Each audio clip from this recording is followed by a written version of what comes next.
Somos la Juventud Comunista y venimos a denunciar la alianza criminal del capitalismo con la violencia machista, con el patriarcado.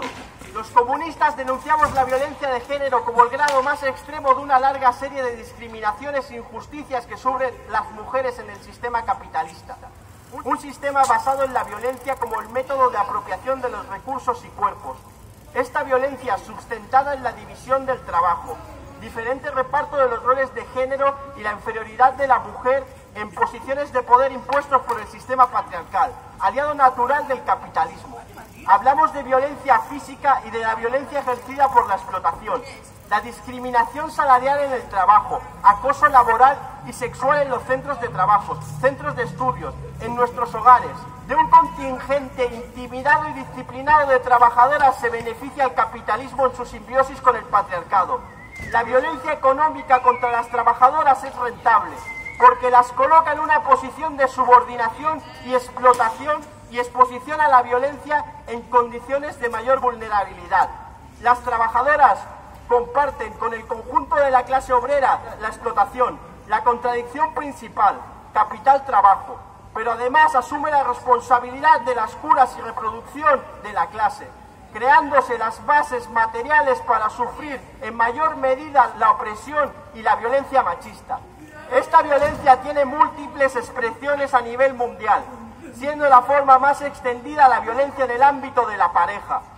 Los feminicidios y formas extremas de la violencia contra las mujeres se producen en numerosos países del mundo mediante el infanticidio, el aborto selectivo, el abandono de las niñas, desaparición o asesinato sistemático de las mujeres jóvenes y adultas. Continúan los crímenes de horror. Las mujeres son quemadas vivas, lapidadas, estranguladas o asesinadas para salvar la honra y el honor de la familia, violadas por venganzas familiares o atacadas con ácido por rechazar a pretendientes.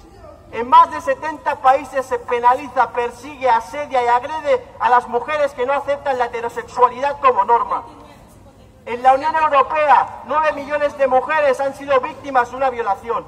Un 33% han sufrido la violencia física o sexual, pero solo 1 de cada 3 denuncia las agresiones. 1 de cada 10 mujeres españolas ha sufrido una situación de ciberacoso mediante Internet. Un 29% de las que aseguran estar trabajando sostiene que ha sufrido acoso en un contexto laboral. Casi la mitad de las mujeres que mueren por feminicidio en el mundo son asesinadas por sus maridos o exparejas. Un porcentaje que se eleva al 70% en algunos países. En lo que llevamos de 2014 se han producido en el Estado español 42 asesinatos por la violencia patriarcal y 124.893 denuncias durante el año pasado. Esto muestra la necesidad de las mujeres a organizarse con el resto de la clase obrera contra la violencia patriarcal y la violencia capitalista. Luchar contra la violencia que en este sistema ejerce contra las trabajadoras en sus múltiples formas y construir como clase obrera que somos una sociedad que elimine toda forma de opresión y explotación. La sociedad de seres libres y plenos, la sociedad socialista comunista. Ninguna agresión sin respuesta.